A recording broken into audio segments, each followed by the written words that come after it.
Jakarta kembali dalam kondisi genting pandemi COVID-19 dan kondisi kali ini hampir mendekati puncak gelombang kasus COVID-19 pada Januari-Februari 2021 dengan peningkatan 50% kasus aktif dalam sepekan. Langsung kita bergabung bersama epidemiolog UI Bapak Tri Yunis Miko Wahyono. Selamat siang Pak Miko, kalau kita melihat dari lonjakan kasus yang terjadi saat ini, bagaimana pandangan Bapak mengenai hal ini? Apakah kita sudah sampai di puncaknya atau belum? Ya, jadi menurut saya melihat puncaknya itu Januari 2021 kita mencapai kasus harian 15.000 atau 14.000. Tapi Februari 2021 kita turun menjadi 5.000 tanpa sebab. Menurut saya penurunan kasus COVID Februari 2021 itu kemungkinan penurunannya artifisial, bukannya sesungguhnya. Jadi kasus itu sebenarnya sejak Januari 2021 di masyarakat terus meningkat. Jadi menurut saya kasusnya di masyarakat tidak menurun seperti surveillance-nya, tapi di masyarakat kasusnya terus meningkat hingga sekarang ini. Ya, kasusnya meningkat dan ditambah dengan varian baru. Varian baru itu akan lebih meningkatkan lagi karena kemudian basic reproduction-nya lebih besar 10 kali lipat, bahkan peningkatan itu akan luar biasa. Begitu. Berarti kalau artificial ini artinya ada miss dalam pendataan atau tidak melakukan tes begitu ya Pak ya? Betul, karena memang sejak Januari 2021 kontak tracing itu dilakukan oleh kader, RT, RW, kemudian Babinsa. Kontak tracing yang dilakukan oleh mereka menurut saya tidak adekuat, kemudian tesnya juga kurang benar begitu, sehingga orang-orang yang dites itu bukan orang-orang yang seharusnya dites, bukan kontaknya benar-benar berisiko, sehingga seolah-olah kesannya kasus turun begitu, Mas. Baik, Pak Miko, kalau melihat kemungkinan besar akan naiknya lonjakan kasus positif COVID-19 ini, untuk saat ini pemerintah kembali memberlakukan kebijakan bekerja dari rumah 75% dari zona merah. Nah, apa saja yang perlu dilakukan selain hal ini, Pak? Ya, jadi menurut saya sekarang pemerintah kita perang dengan musuh baru. Dengan musuh yang begitu cepat penularannya, begitu hebat severity-nya atau kegawatannya, kemudian keparahannya juga lebih jelek begitu. Menurut saya harus strateginya dirubah. Kemudian kalau tadi working from home dengan peraturan pemerintah, kemudian tidak diawasi dengan checkpoint, kemudian orang-orang yang bekerja itu tidak memakai surat tugas, menurut saya itu masih social distancing ringan begitu.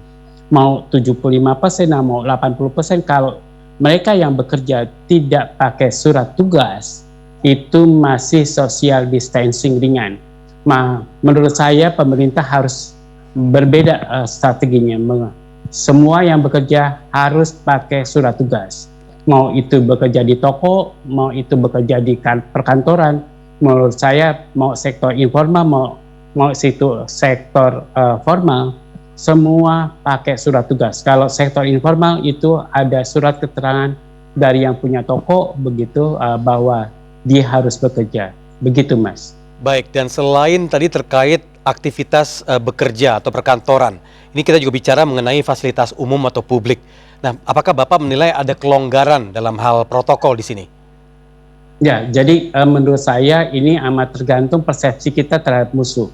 Kalau di Kudus, saya sarankan untuk melakukan pembatasan sosial yang berat begitu. Artinya semua orang harus dikunci, jangan keluar begitu dari Kudus. Kalau di Jakarta seberapa besar kemudian varian baru itu ditemukan di daerah mana saja, maka daerah itu dikunci begitu atau di lockdown benar-benar. Apakah lockdownnya itu tingkat kelurahan, apakah tingkat kecamatan, itu harus benar-benar di lockdown. Kalau kita berpersepsi bahwa musuh kita yang baru itu adalah lebih jahat dari yang lama. Jadi menurut saya harus begitu perlakuannya. Kalau tidak, itu sama saja kita berperang pakai bambu runcing Jangan kemudian pada musuh lama pakai bambu runcing, pada musuh baru juga kita pakai bambu runcing. Jadi menurut saya tidak mempan begitu. Baik, berarti upayakan menyamakan persepsi ini harus penting sekali. Dan satu lagi nih Pak, Betul. mengenai kemungkinan sekolah tatap muka, karena dalam waktu dekat tahun ajaran depan sudah akan mulai. Bagaimana pendapat Bapak mengenai hal ini? Jadi kalau sekolah tatap muka bulan Juli 2021, saya tidak anjurkan. Karena menurut saya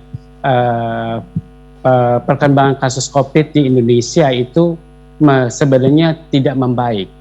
Ya, jadi tadi saya katakan bahwa surveillance itu kemungkinan kurang mampu menangkap kasus di masyarakatnya. Tapi perkembangannya itu memburuk sejak Januari 2021 sampai sekarang. Jadi menurut saya rekomendasikan sebagai epidemiologi, saya menyarankan sekolah tidak dibuka pada bulan Juli 2021. Jadi karena menurut saya vaksin COVID yang Sinovac sedang diuji coba pada usia 6 sampai 13 tahun, sampai 17 tahun bahkan. Jadi kalau itu sudah bisa digunakan, menurut saya vaksinasi dulu muridnya, kemudian baru kita memulai tahun ajaran baru dengan tatap muka setelah murid-muridnya semua divaksin. Apalagi dengan adanya varian baru B1617.2 begitu Mas. Baik Pak Miko, mohon maaf nih waktu sudah habis, namun terima kasih telah bergabung bersama kami. Dan tentu kami juga menghimbau untuk salam sehat selalu untuk Pak Miko di sana. Sekali lagi, epidemiolog UI Bapak Tri Yunis Miko Wahyono. Terima kasih atas waktunya.